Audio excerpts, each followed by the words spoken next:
Buenas tardes a todos. El día de hoy iniciamos nuestro cuarto tema de este curso de formación política de las mesas de trabajo del plan de fortalecimiento de la comunidad de mexicanos en el exterior.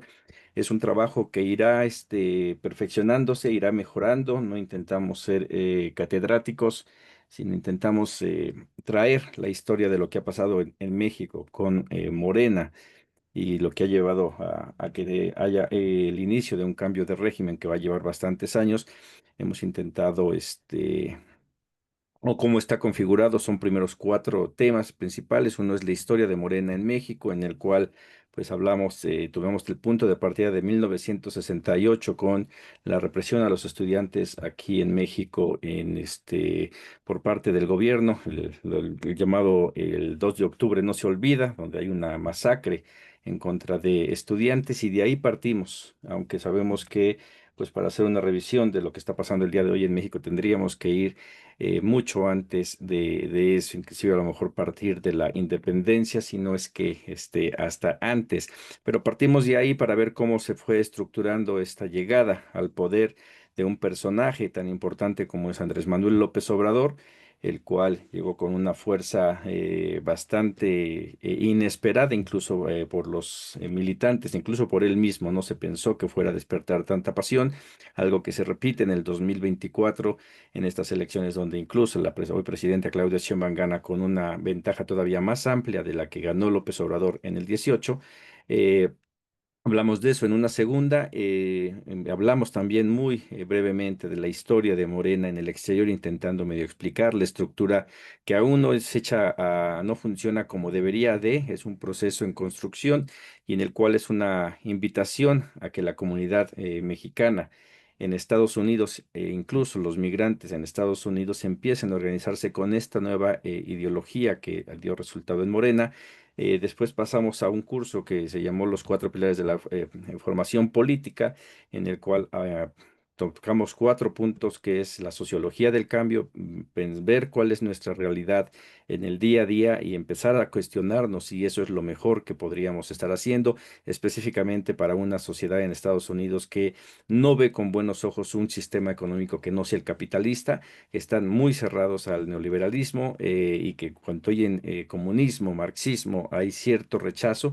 Intentamos llegar de una manera más reflexiva para ver cuál es esa realidad en la que estamos viviendo. De ahí pasamos en el sistema económico, la economía del cambio, el cual también intentamos de despertar la conciencia de ver cómo este sistema capitalista hace bastante daño a la mayoría de la población, no solamente de los países, sino del mundo. Después pasamos a la filosofía del cambio, en el cual pues, abrimos la puerta a una nueva manera de pensamiento más crítico. Y el día de ayer terminamos con ese curso con la administración del cambio, en el cual proponemos una nueva manera de administrar los recursos. Esa es la parte que en los primeros años del gobierno de la Cuarta Transformación era una constante. Pusimos de ejemplo el gobierno de la hoy jefa de gobierno Clara Brugada, que al llegar a una delegación con muchas necesidades, como es la delegación Iztapalapa, con el mayor número de población de la ciudad, con el mayor número de carencias, logró sacar adelante y realmente atender las necesidades de la población en general. Algo que se repite, que también lo hace López Obrador con la pensión universal, en donde ataca una pobreza que ayer era brutal en contra del pueblo mexicano, dándole pensión a la mayoría de los adultos mayores, a personas con discapacidad, pone en la escena a la mujer, se lucha no tan fuertemente como se debería por el feminismo, pero sí hay una apertura hacia eso y el día de hoy se continúa. Eh, el día de hoy, o sea, todo eso es lo que se logró. El día de hoy vamos a introducir, a entrar a lo que es ya más de lleno la ideología que intenta impulsar esta cuarta transformación, que no se va a ver el día de hoy, sino que es un proceso que se inició y que esperemos por el bien de los mexicanos que esto pueda funcionar. Vamos a ver pues al creador de este pensamiento, uno de los filósofos más importantes de América Latina, el cual pues tiene muy poco tiempo que murió, pero que dejó un legado bastante amplio Toda su literatura está en su página de internet, es Enrique Dussel, todo junto, .com, si no me equivoco, entran y toda su literatura prácticamente está ahí para que pueda ser descargada y leída. Casi todo está escrito evidentemente en español, pero hay mucha traducción al inglés, al portugués, creo que también al francés, y ahí podrán revisar. El día de hoy vamos a iniciar con qué es el eurocentrismo.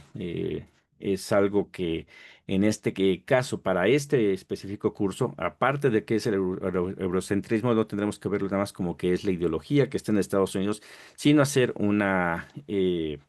intentar ajustarlo a como que es la ideología de Estados Unidos, que es la que está imperando al día de hoy. Es una introducción, vamos a intentar hacerla lo más breve posible.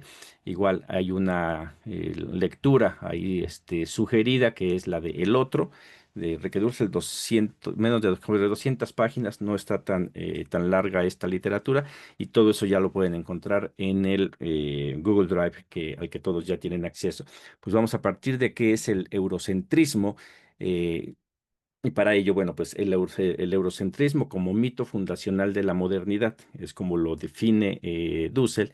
Él plantea la modernidad que no nació en Europa con la Ilustración o la Revolución Francesa, como se ha querido dar, sino en 1492, cuando Europa se lanza a conquistar y dominar al otro, pues, en este caso al nuevo continente. A este proceso lo llama el mito de la modernidad, el cual es una historia que se cuenta como progreso, pero que en realidad oculta violencia, exclusión y dominación, hablando de todo lo que llegan a ser los españoles a este continente, y que va también a la par de mucho lo que llegan a ser los primeros pobladores de Estados Unidos, que llegan exactamente también a esta dominación. Él lo llama a esto el mito de la modernidad, lo cual dice, no es una mentira cualquiera, sino una narrativa que oculta su parte oscura. En este caso, el mito moderno oculta el hecho de que Europa se constituyó como moderna a través de la conquista de América, es decir, a costa del sufrimiento de otros pueblos. Y lo mismo podemos ver el día de hoy. La grandeza de Estados Unidos no se puede concebir si no es a través de la violencia que ha ejercido primero a los pueblos originarios de Estados Unidos, la conquista, el robo de territorio mexicano, y el día de hoy un abuso en contra de las minorías, entre ellas evidentemente la migrante, en específico la migrante indocumentada. En 1942 ese es el origen. El eurocentrismo como mito fundacional de la modernidad. Europa se constituye como el centro del mundo. Es el nacimiento de la modernidad y el origen de su mito. La modernidad nace cuando Europa pudo confrontarse con el otro y controlarlo, vencerlo y violentarlo, e impone esta ideología. Dussel habla de que se habla en el sistema capitalista que estamos llegado hoy, que pasó por varias etapas: esclavitud, feudalismo, esclavitud, capitalismo, y dice, y eso solamente pasó en Europa, mas sin embargo nos vinieron a traer como que esto había sido la historia de todo de todo el mundo, y con esto erradicando los procesos que habían llevado los pueblos originarios, los cuales hasta el día de hoy siguen siendo prácticamente borrados de la historia. Estamos en México a punto de perder varias lenguas originarias, precisamente porque no hay esa renovación y se deja de ver a los pueblos originarios. Para esto, él nos da una lista de características del eurocentrismo. Nos dice que Europa como centro y modelo. Se piensa de Europa que Europa representa el futuro ideal de todos los pueblos del mundo. Todo lo neo-europeo es visto como un atrasado, y en este caso es la visión que la mayoría de los mexicanos teníamos hasta antes de la llegada de López Obrador, donde quita esto de la conquista y él hace el cambio para decir estamos en resistencia, y se celebra no los años de conquista, sino los años de resistencia, porque a pesar de este intento masivo por quitarnos nuestra cultura, se ha mantenido ahí mucha de la cultura de México y sigue todavía aferrándose a no desaparecer. Otra de las características, dice, la falacia del desarrollo. Se cree que todos los países deben seguir el mismo camino que siguió Europa para desarrollarse. Esto borra las historias y caminos propios de otros pueblos, y así como lo hizo en este caso España, aquí en América Latina, también lo hace Estados Unidos ahora sí que en el norte de este continente, erradicando y haciendo a un lado todo, y al día de hoy se sigue viendo como que lo que hacen ellos es lo mejor y lo quieren imponer absolutamente a todo el mundo. La otra está la supremacía cultural. Europa se presenta como superior en razón, cultura, religión, ciencia y política, algo que cuando vemos y estudiamos las culturas, por ejemplo, la maya, que es sumamente rica en conocimiento, se ve que no es así, pero también vemos una tendencia de Estados Unidos precisamente a hacerlo esto en épocas modernas, en donde viene esta supremacía, en el cual un número muy pequeño de personas se dicen que son los que saben hacer las cosas, los que quieren imponer por el uso de la fuerza, que es la supremacía blanca. Y la otra es la negación del otro. Una vez de reconocer la diferencia y dignidad de otros pueblos, los ve como inmaduros, salvajes o bárbaros. Y aquí en esto, evidentemente, cuando dice la negación del otro, es negar que el otro está en lo correcto y asumir o acusarlos.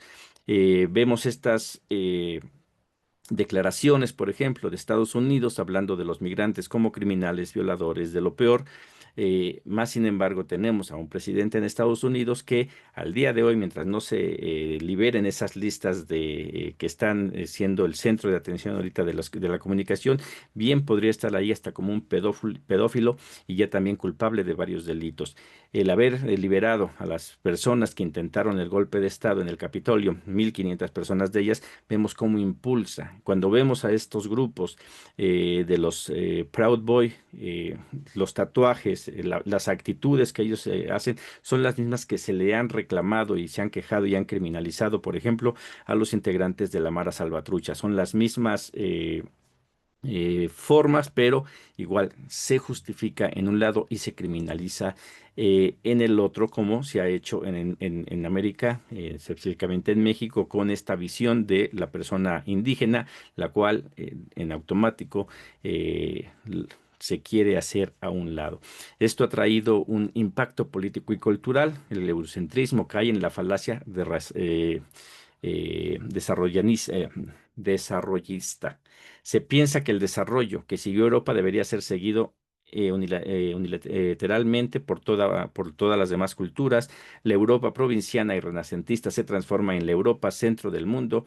La modernidad constituye a las otras culturas como su periferia.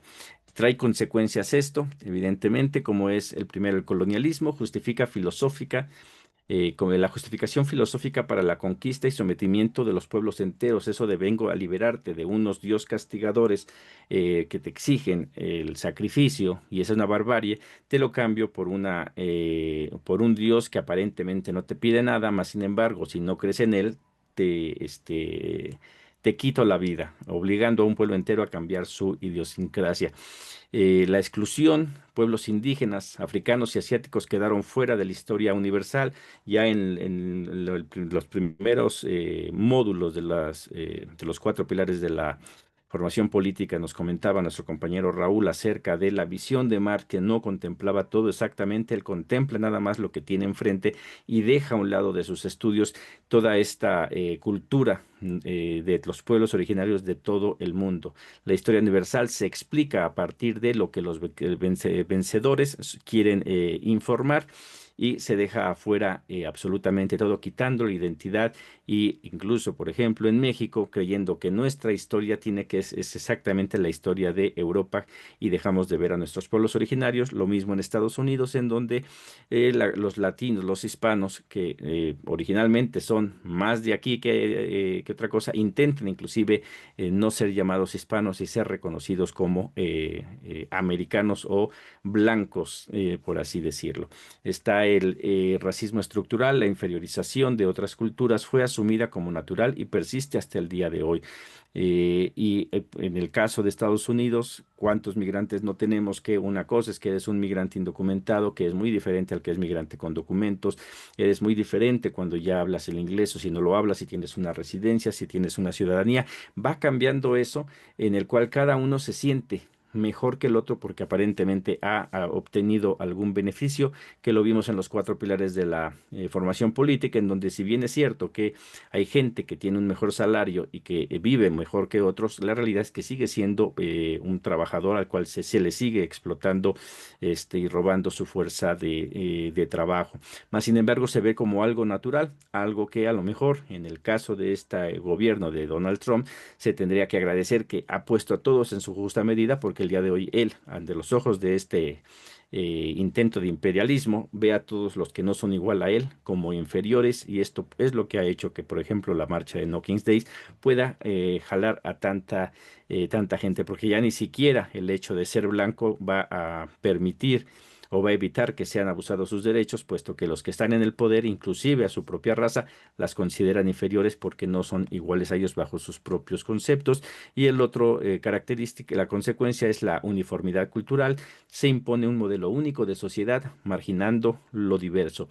Aquí Dussel lo explica en el sentido de eh, dejo de promover las culturas originarias, empiezo a poner la propia porque es la que conviene, y además de que pues echa a andar un modelo de producción que es el capitalismo. Entonces todos tenemos que tener la mejor ropa, todos tenemos que tener el mejor celular, todos tenemos que tener lo mejor, aunque no estemos mejor cada día, cada vez estemos peor.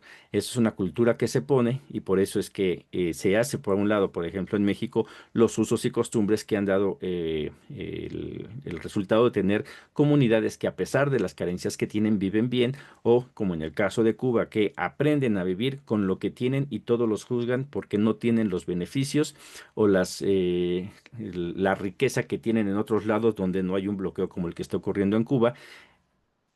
Lo cual, bueno, nos habla de que en automático decimos no queremos eso, pero no vemos que somos productos o que estamos provocando que esas, por ejemplo, Cuba o las secciones más pobres de nuestros países sean así por esta misma cultura de consumismo que tenemos, y que es algo que viene implementado desde hace mucho tiempo.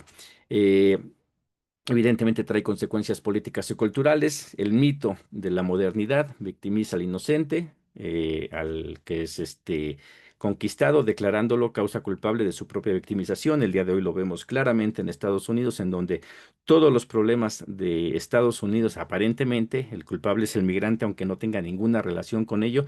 Simplemente lo acuso porque sé que no se va a defender, no puede defenderse, porque carece de los medios económicos, a veces de los medios culturales, y entonces es víctima fácil para poder ser culpado, sabiendo que no va a contestar. También, otra de las consecuencias, fuimos la primera periferia de la Europa moderna. Sufrimos un proceso constitutivo de modernización que luego se aplicaría en África y en Asia. Y aquí, evidentemente, Dussel pone de ejemplo lo que pasa en América Latina, que después es implementado en África y en Asia, también quitándoles y borrándoles toda su cultura para ser sometidos. Hay alternativas. Dussel tiene dos alternativas. Él propone la transmodernidad y el diálogo intercultural. En la transmodernidad es ir más allá de la modernidad, rescatando sus aspectos emancipadores como los derechos humanos, pero superando su mito violento, que es algo que en México se hace con cuando López Obrador habla de al diablo con las instituciones, habla al diablo de las instituciones que no están funcionando, pero se sigue sirviendo de ese Estado para poder conseguir sus objetivos. Si lo vemos, por ejemplo, en este 2024, en donde, a pesar de que López Obrador pide un cambio en la ley electoral que le es rechazada por la misma Suprema Corte de Justicia, que le dice, y aunque ya hubiera pasado, no te la dejo pasar, siguen las mismas injusticias del pasado, que es aprovechado por Morena para tener la fuerza política que tiene el día de hoy, porque se utilizaron exactamente los mismos eh, elementos que se consideraban antes. No se le permite cambiarlos, entonces los utiliza. Todavía habrá que ver si es para bien o no de la nación. Pensamos que sí es para bien, pero es lo que se hace ¿cómo se llama? En México. En Estados Unidos tendremos que ver. Se habla mucho del imperialismo, el capitalismo, el intento de dominación de Estados Unidos, pero se abre la posibilidad de que, a pesar de todo eso, que en gran parte es verdad, la actitud injerencista de Estados Unidos, del gobierno, no tiene por qué ser la del pueblo. Se puede utilizar el conocimiento que tienen los norteamericanos, la tecnología que tienen para hacer cosas buenas. Lamentablemente todo está en manos de los dueños de todo, lo cual lo vuelve más difícil, pero no imposibilita. Creo que en menor escala, así como tuvo un gran éxito, por ejemplo, la creación de la plataforma YouTube, que sale de un garage y que después es vendida en mucho dinero, viene de la idea de innovar de los norteamericanos, que se puede dar también en aspectos positivos. Y la otra alternativa que él pone es el diálogo intercultural, reconocer la dignidad del otro, abrir un diálogo igualitario entre culturas, no desde el centro, sino desde las periferias. Eh, Aquí en México, ¿qué es lo que pasa? Hay tanta problema y como la cultura antes de, y a lo mejor todavía le doy, el mensaje oficial es como que separar a todos para que no exista la organización, a pesar de que se dice que el pueblo organizado puede salvar a la nación, no se hace nada para que se organicen. Y mientras cada quien pelee sus propias batallas por separado, pues evidentemente no podrán contra un Estado tan fuerte como al que se enfrenta.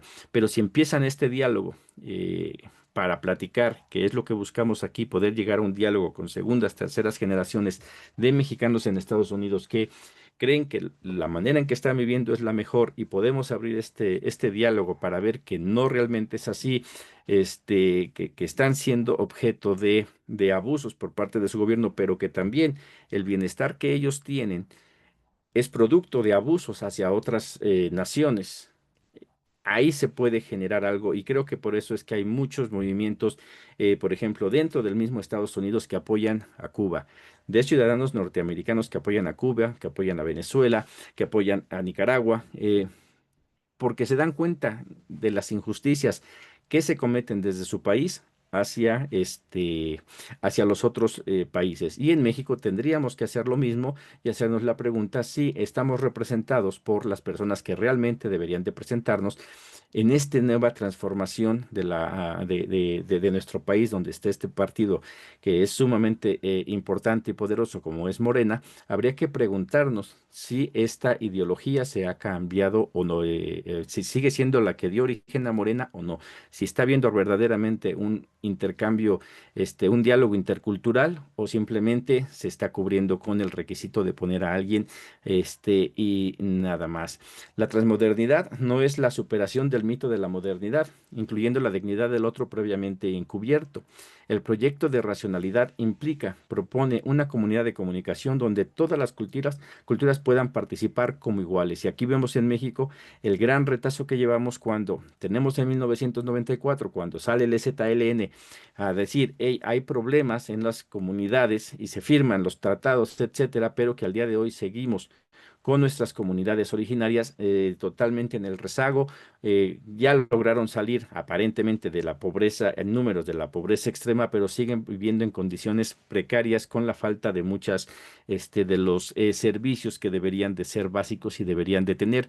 Se ha presumido, y lo decía al principio, de la pensión universal para adultos mayores, inclusive para indígenas, pero habría que ver si realmente en los rincones más escondidos de nuestro país, nuestros indígenas y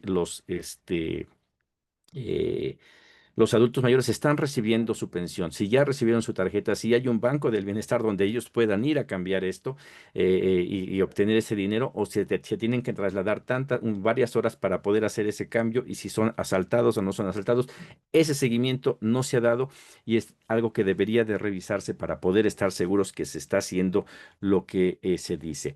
En esta ideología de Dussel, él critica hace una crítica eurocéntrica de la obra que hace Dussel, dice la crítica a Hegel y a Kant, por ejemplo, y se muestra cómo estos pensadores excluyeron de la historia de América Latina, África y Asia, considerándolos inmaduros. El día de hoy, cuántas de esas actitudes no siguen haciéndose tanto en México como en Estados Unidos, sacando de la escena a quien sea incómodo para el gobierno, y lo vemos claramente en el gobierno de Donald Trump, que alguien de sus colaboradores puede ser el mejor colaborador, pero en cuanto difiere de lo que piensa él, en automático lo hace a un lado y lo exhibe como que es una persona que no sabe. En México lo mismo, cuántas personas, por muy bien que puedan ser su pensamiento válido, como es de pueblos originarios, se hace a un lado por el simple hecho de decir eres indígena, entonces no te tomaremos en cuenta. Otra de las cosas que critica es el descubrimiento de América como el encubrimiento del otro. Dussel dice que en América no fue descubierta, sino que se encubrió la existencia y la dignidad de sus pueblos.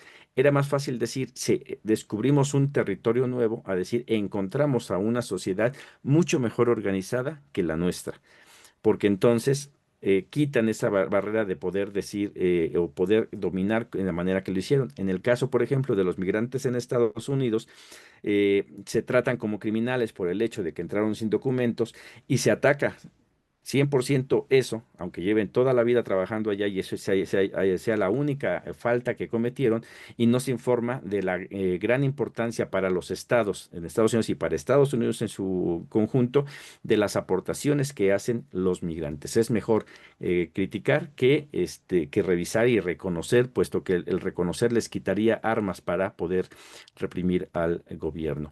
La tercera crítica que dice es el ego del conquistador. Antes de que Descartes dijera piensa, luego existo, Europa ya se había constituido como un ego conquistador. Conquistó y luego existió. No se explica la importancia de Europa si no hubiera sido a través de la conquista. La conquista es la que le permite salir para decir aquí estoy yo. Antes de eso, eh, prácticamente era una parte más del planeta. En cuestión de Kant, en su literatura dice, debe considerarse culpable la inmadurez a un africano esclavizado o a un indígena, que lo cual nos trae a veces cuando descalificamos a alguien por una idea, un pensamiento que trae, no revisamos antes el origen de dónde viene esta persona y lo limitada que ha tenido la educación para poder a lo mejor compartir una idea mejor estructurada. Entonces, descalificamos antes ni siquiera de poder analizar si tiene algo de verdad esto que se está diciendo. Critica Hegel y Habermas, descartan a España y con ella América Latina de la modernidad y la crítica la crítica al mito sacrificial. El otro ha sido sacrificado en nombre del progreso. Y esto lo vemos en que sacrifico, por ejemplo, en México, las usos y costumbres, las ideas religiosas que tenían los pueblos originarios en nuestro país e implemento una nueva fe, que en este momento es la católica, que es la que me va a regir para poder controlar lo mismo. En Estados Unidos, no en la misma situación, pero también hay un hago a un lado a los habitantes originarios de estas tierras e impongo mi forma de pensar. Con esto llegamos al final. El eurocentrismo es más que una visión equivocada. Es una estructura de poder y pensamiento que aún influye en cómo vemos el mundo. Enrique Dussel nos invita a desenmascarar ese mito, a escuchar otras voces y a construir una nueva historia desde los pueblos oprimidos. Su propuesta de transmodernidad es un llamado a imaginar un mundo verdaderamente plural, justo e incluyente, que en el día de hoy, pues exactamente, nos invita aquí en México a revisar exactamente si lo que se está haciendo en este gobierno de la Cuarta Transformación está bien y si no, qué es lo que tiene que cambiarse. Se invita a una crítica y está revisando en dónde hemos perdido a lo mejor el rumbo de algo que nos llevó a esto. Dussel habla y dice, no es esta cuarta transformación, no se va a ver el día de hoy, son procesos que duran muchos años, 100, 200 años para que realmente se pueda considerar un verdadero cambio. Vuelve a señalar que esta necesidad de revisar y criticar lo que está ocurriendo es imprescindible, si no, no se va a avanzar. En el caso de Estados Unidos es lo mismo, empezar a revisar si esta ideología tiene sentido, si realmente el defender a los gobiernos republicanos y demócratas es lo mejor que se puede hacer, o revisar si realmente la vida del día a día de los ciudadanos norteamericanos es la mejor que podría ser considerándose como una comunidad y no como en asuntos personales. Bueno, esta es la primera parte son cinco de este curso de Dussel. El día de hoy vemos esta, empezar, así como empezamos la sociología del cambio, revisar cuál era nuestro entorno en donde estamos viviendo. Esta nos enseña a ver qué tanto hemos sido educados, si estamos realmente con los mejores instrumentos. Ayer que veíamos lo de la administración, se pelea mucho y los filósofos y los economistas y todo es casi Estados Unidos, Europa, y no se revisa, por ejemplo, otros sistemas de administración. Eh, ¿Por qué? Evidentemente porque no conviene a los intereses de Estados Unidos y muchos tienen miedo a adentrarse, a revisar, por ejemplo, la economía de China, la administración de gobierno de China, a la administración de Cuba, que sería bastante interesante, de Venezuela, ver qué es lo que se está haciendo. Eso no se enseña en las universidades. Dussel también hace esa propuesta que debería de cambiarse el sistema de estudio en las escuelas. En el caso de Estados Unidos, creo que es bastante complicado, pero en el de México se hablaba de una reforma educativa que no se dio y que cuando la dan es más que nada, es una reforma laboral y no educativa. López Obrador le echa abajo, pero no pone una nueva oferta que realmente este, haga el cambio. Yo recuerdo ver una entrevista que le hacen al Che Guevara en donde se le presiona y se le recrimina que por qué no enseña lo que se enseña en todas las universidades, por qué enseña el socialismo, el comunismo en las escuelas de Cuba. Y dice, pues precisamente por la misma razón que ustedes enseñan lo del capitalismo, cada quien tiene que buscar sus opciones. Y aquí evidentemente vamos por ese camino y es lo que tenemos que enseñar. Entonces, mientras no cambie la educación en nuestros países, pues difícilmente va a poder cambiar algo en nuestro entorno. Pues esa es la presentación del eurocentrismo. No sé si tengan algún comentario, alguna pregunta.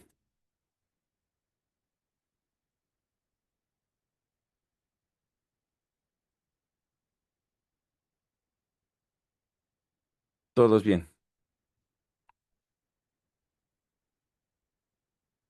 Adelante, Aaron.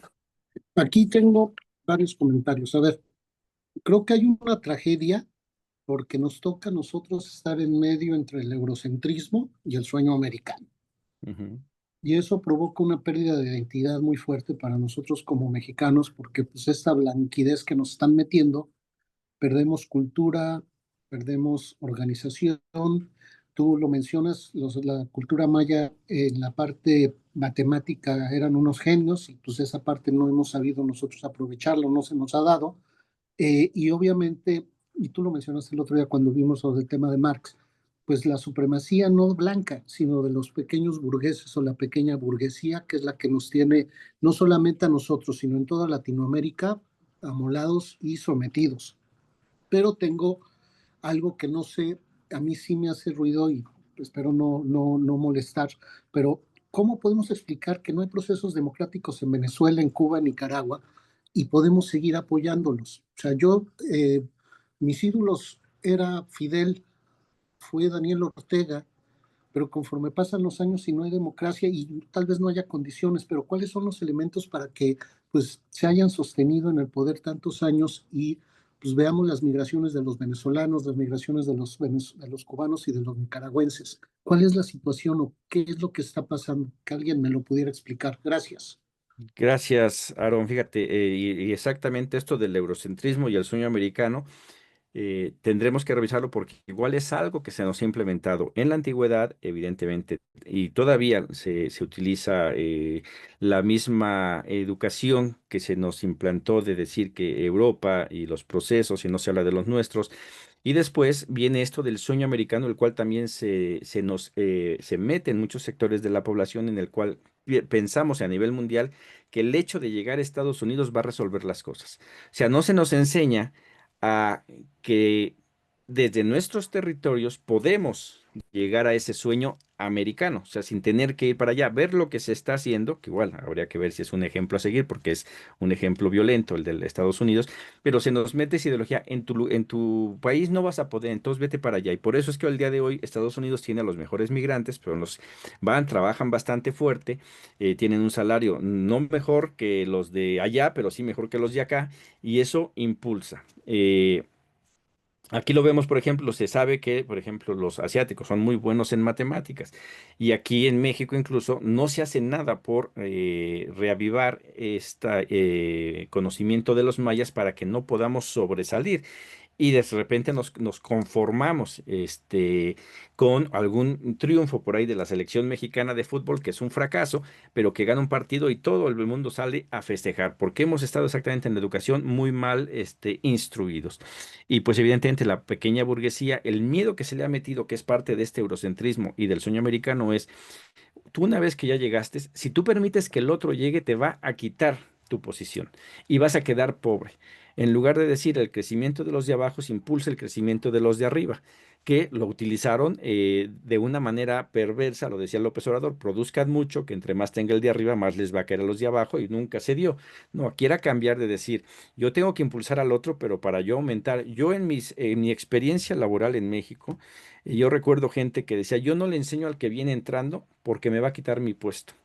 Me decía, bueno, eso es una mentalidad mediocre. Yo al que va llegando le enseño todo lo que sé porque en cuanto él trabaje me va a presionar para aprender más yo y poder seguir avanzando.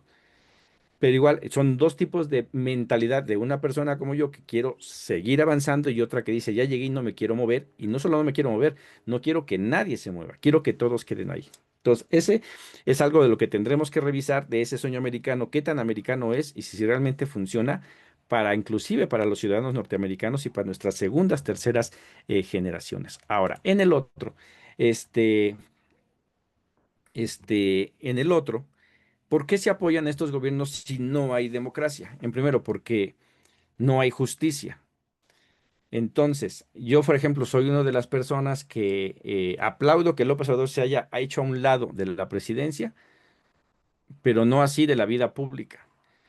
¿Por qué? Porque la presencia de alguien como él, con ese liderazgo, que realmente despierta conciencias, hace que la gente siguiera siendo crítica del mismo partido que, si recordamos, a inicios del gobierno de López Obrador, andaba tan mal Morena que él dijo, lástima de dirigente con tan buena militancia. Y dijo, si siguen así, yo me voy. Esto forzó, para bien o para mal, cambios en Morena. Pero de ahí se detuvo ¿cómo se llama? Ese discurso o esa presión hacia el al partido y evidentemente el partido, al no ser partido, no ejerció ninguna presión contra un gobierno que si bien es cierto, gobernó bien para todos, la realidad es que los que estamos en la clase más baja necesitamos que gobernara mucho más para nosotros y que nos abriera posibilidades de verdadero crecimiento para que no pasara esto que el día de hoy pues sigue habiendo el desempleo en personas de edad media. Yo lo hago de la edad media porque se les está ofreciendo bastante posibilidades a mujeres, a jóvenes, pero los demás ¿qué? Cuando también es una población muy importante.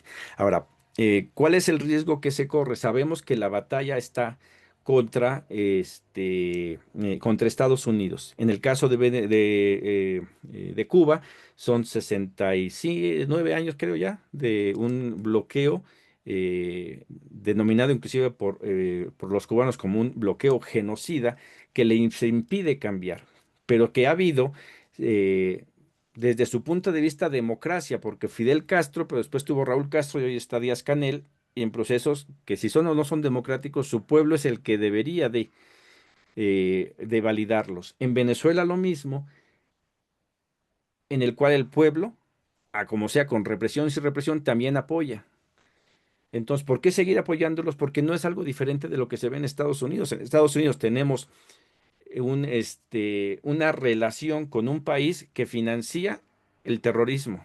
Y está comprobado, la DEA cuántas veces no ha impulsado, quién creó a Osama Bin Laden, quién impuso a Saddam Hussein, quién fortaleció a Noriega en Panamá, Estados Unidos. Esa es la realidad que vivimos. Entonces no puedo pedir que todo funcione democráticamente y menos de un país que viene que no es democrático. Yo realmente cuando yo fui a Venezuela vi dos cosas. Vi mucha gente contenta en la calle, cosa que ni en México.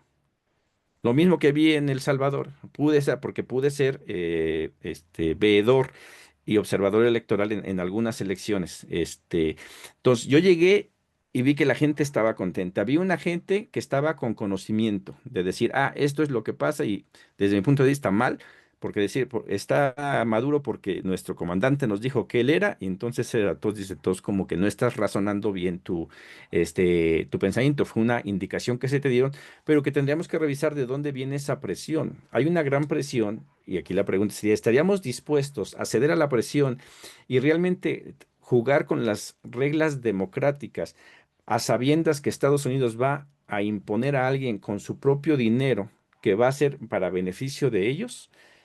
Y habría que decir es qué tan seguros estamos de hacer eso. Si hacemos negocios con uno, ¿por qué no hacemos negocios con otro? ¿Por qué Estados Unidos sigue apoyando, por ejemplo, Israel cuando, bueno, o vámonos a Cuba, ¿no?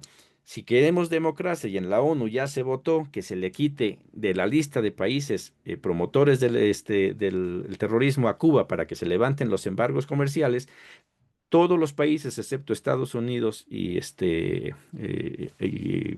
Israel han votado a favor de que quiten el embargo. Dos países dicen que no y lo siguen atacando. Entonces, mi punto, y ese es mi punto de vista, yo para poder criticar los procesos de cada país, tendría primero que quitar las limitantes que impiden que ese país sea verdaderamente libre.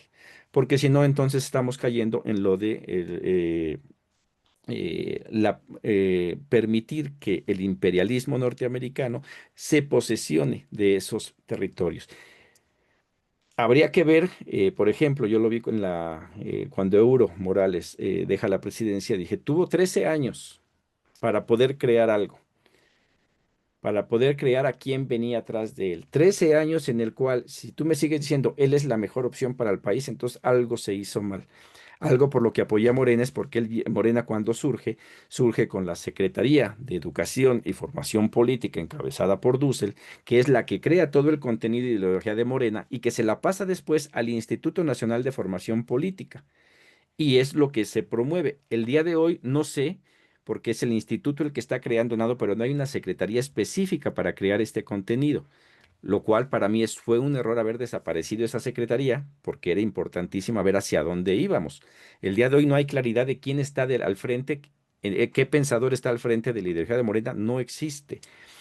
No puedo juzgar igual a Cuba, porque este bloqueo que ha tenido por tantos años le impide crecer y te tiene que enfocar desde mi punto de vista en sacar adelante a una población que se corre el riesgo de que si se permite que entre la injerencia de Estados Unidos, a algunos muy pocos cubanos, que la mayoría de ellos viven en Florida, vivirán muy bien en Cuba, con los mejores lujos inclusive de los que tienen Estados Unidos, pero que la inmensa mayoría de cubanos el día de hoy, creo, vivirían peor de las situaciones en las que están. Yo tuve la fortuna de poder visitar Cuba y dije, en este país hay pobreza, veo, hay mucha carencia. Pero es la misma carencia que hay en mi país. E inclusive en algunos lugares de mi país hay peor carencia que en la de Cuba. Y aquí está el factor de que es una isla, tiene recursos muy limitados, tiene un bloqueo de muchos años, no sé, son más de 200 medidas de bloqueo hacia con Cuba, y México no tiene nada de eso. Tenemos todos los recursos, somos ricos en absolutamente todo, mas sin embargo existe esa pobreza. Entonces, ahí voy a usar algo que dice el Corán, que dice que cuando hay una disputa entre dos bandos, el Corán dice, cuando tú llegas y hay tres discutiendo con uno, lo primero que tienes que hacer tú como buen musulmán es, uno, irse con el otro, para que sea parejo, dos contra dos. Cuando estén las situaciones, entonces sí discutir para ver qué está bien y qué está mal y poder crecer. No lo dice con esas palabras, pero es como yo lo entendí. Entonces, ¿qué pasaría con estos países que se dice? Primero, buscar que estén las condiciones necesarias para que estén en igualdad de discusión y entonces sí poder criticar sistemas que también desde mi punto de vista, específicamente el de Nicaragua, se ha corrompido. Pero eso ya quedaría ahora sí que, y eso es un buen tema del por qué apoyar o por qué no apoyar. Pero de partida es, creo que todos tenemos, y los que no deberíamos de reflexionar, si no es verdad que el principal promotor de los cárteles en México y del terrorismo mundial es Estados Unidos. Compran drogas que les dan ganancias multimillonarias al crimen organizado, venden armas donde los norteamericanos ganan mucho dinero y el día de hoy inclusive pues vemos lo del huachicol que ya se ha aceptado, pues que sí se está aceptando el huachicol todo el combustible que va de México hacia Estados Unidos. No sé si eso eh, responda, pero igual ese es el punto de vista, a como lo veo yo. Creo que los gobiernos normalmente tienden a darle muchas más vueltas. Recuerdo una de las presentaciones ahorita que en Estados Unidos está de moda este comediante Stephen Colbert, que es invitado al Congreso de Estados Unidos. Le dicen que por qué defiende a los migrantes. Dice, ¿por qué? Porque no me gusta que ataquen a alguien que no puede defenderse. Y en el caso de la comunidad migrante no tiene cómo defenderse y por eso vengo a hablar por ellos, porque no está bien. El día que ellos puedan defenderse, no tendré que ponerme ahí. Entonces, no sé si alguien más o algo más, perfecto, pero ok, sí, y si es un tema, y yo, por ejemplo, yo lo hablé con representantes venezolanos, y les aprendí, porque decía, oye, es que hay cosas mal. Dice, claro, dice, al interior de Venezuela hay un debate muy fuerte en contra de lo que hace Maduro. Pero cuando vemos que la pelea es contra Estados Unidos, no hay que pensarle, todos lo apoyamos. Pero al interior, dice, hay una batalla, dice que nadie la va a ver, que es lo que yo intento también hacer al interior de Morena. Espero que se abra esta batalla ideológica de hacer intercambios y unas críticas fuertes de lo que se está haciendo, porque es necesario que se haga y no se está haciendo. Y ahí es en donde falla. Y alguna vez recuerdo haberle preguntado a a alguien de la embajada de China, oye, pues es que, ¿por qué en tu país nada más hay un partido? No me gustó su respuesta, pero dijo, ¿para qué queremos mal? Dentro del partido discutimos todo. Y dije, ok, no entre en mi idiosincrasia de no sé cuántos partidos hay en México y ha habido, hoy hay menos de los que había antes. Adelante, Aaron. Precisamente ahí ese caso de China es el que me llama mucho la atención porque es un solo partido, pero hoy por hoy es la economía más fuerte del mundo. Leía un análisis en donde aquí apenas estamos en Estados Unidos desarrollando inteligencia artificial, cuando allá ya tienen todo realmente controlado, inclusive un ejército que ya es de puros robots. Es una gran diferencia y con un solo partido, pero un liderazgo que ha llevado a que el nivel de vida de los chinos sea superior al de muchos países, incluyendo Europa y Estados Unidos. Ujú, Eso es innegable. Eh, pero también yo creo que va mucho en esta cultura, si me permiten llamarla judeocristiana, en donde hemos crecido desde, yo creo que la época de la conquista, en donde primero nos acostumbran a vivir con culpa y que todo es malo. Entonces, yo creo que también ese despertar de conciencias que el presidente López Obrador empezó a generar precisamente fue eso, el que empezarnos a quitar esos sentimientos de culpa que han limitado tanto a la comunidad como para desarrollarse, porque yo creo que, digo, a mí me gustaría que todos fuéramos iguales, sí, pero igual de ricos, que ujú. todos tuviéramos coches, sí, pero si quiero tener un más de un Mercedes, en lo que tú quieras. O sea, yo creo que eso es lo que tenemos que ver. Pero nos falta realmente mucho, tanto aquí como en México, todavía mucho por avanzar. Y yo creo que el golpeteo que de repente la oposición maneja, pues realmente es un discurso eh, pequeño burgués que no, o sea, no hay un debate real ahorita en este momento en México. Y creo que también nosotros, la gente, el liderazgo del partido está en un momento clave para poder generar una verdadera unidad en México para poder salir adelante. Gracias. Así es, sí, fíjate, a mí me regalaron hace años, apenas ayer lo empecé a leer. Shenping, la gobernación y administración de China, y te trae temas que dices, wow, porque, o sea, ellos empiezan a ver y ven cada una de los temas que estaban viendo, a ver si encuentro aquí el índice nada más para ver algunos de los temas, mantener y desarrollar el socialismo con peculiaridades chinas. Que es algo lo que dice Dussel, no vamos a ir por lo que no ya fracasó, sino tenemos, es más, ni siquiera hay que nombrarlo, tenemos que crear algo. Dice, materializar el sueño chino de la gran revitalización de la nación china. Aquí la pregunta sería, ¿cuál es el sueño mexicano? El día de hoy, con esta nueva realidad, ¿cuál es el sueño americano? ¿Realmente existe o no existe? ¿Y cómo se llega o quién puede llegar? Porque inclusive creo que está hasta cerrado para el mismo ciudadano norteamericano. profundizar integralmente la reforma, impulsar el desarrollo económico y continuo y sano, construir una China regida por la ley, construir un país socialista fuerte en cultura. O sea, trae temas bastante interesantes, como digo, y es algo que no se enseña en en las universidades de México, y que bueno, son tres tomos bastante pesados que espero poder leerlos lo más rápido posible para tener una mejor concepción. A mí ahorita, hablando de Cuba, porque parte del eurocentrismo ha sido la creencia de que el socialismo es la creación de pobres. Pude ir a un evento del Foro de Sao Paulo a Cuba y platicaba con un trabajador cubano, y él me decía, yo gano cierta cantidad y en base a mis estudios no puedo ganar más porque yo decidí no estudiar. Dice, pero mi esposa no solamente terminó, sino que aumentó, ¿cómo se llama? Aumentó sus estudios y ella gana en proporción a lo que ella estudió. Y si ella quiere, va a seguir ganando más. Que la mayoría todos piensan que todos ganan poco. Este, pues a mí sí me despertó la curiosidad de ir, preguntar, ver que también existen los mismos vicios que existen en cualquier otro lado, el mercado negro, donde cambias dólares más caros que lo que en la casa de cambio del Estado, o sea, porque es producto del hambre que se está pasando. En cuestión de los partidos, China no es el único que tiene solamente un partido, me parece que Vietnam también, en donde para ellos la idiosincrasia del pueblo, es decir, no necesitamos porque se necesita discutir.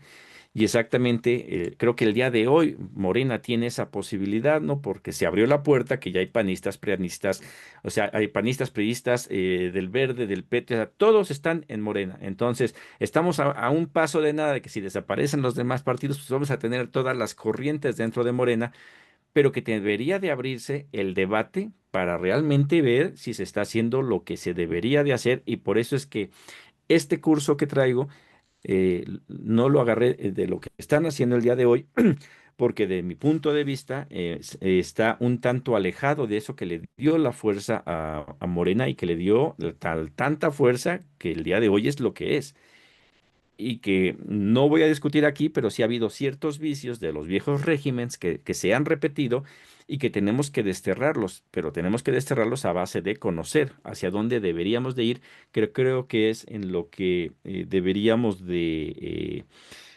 estar conscientes de saber hacia dónde queremos ir. Que es una gran tarea, porque muchos quieren ir para diferentes lugares, pero creo que lo que sí todos tenemos en claro en México y en Estados Unidos es que no queremos estar en donde estábamos, o en algunos casos en donde todavía estamos al día de hoy. No sé si alguien más tenga por ahí. Y sí, en cuanto acabe esto, les voy pasando el resumen. Voy a ver si se puede conseguir en PDF, igual para hacérselos llegar. Es la gobernación y administración de China. Este,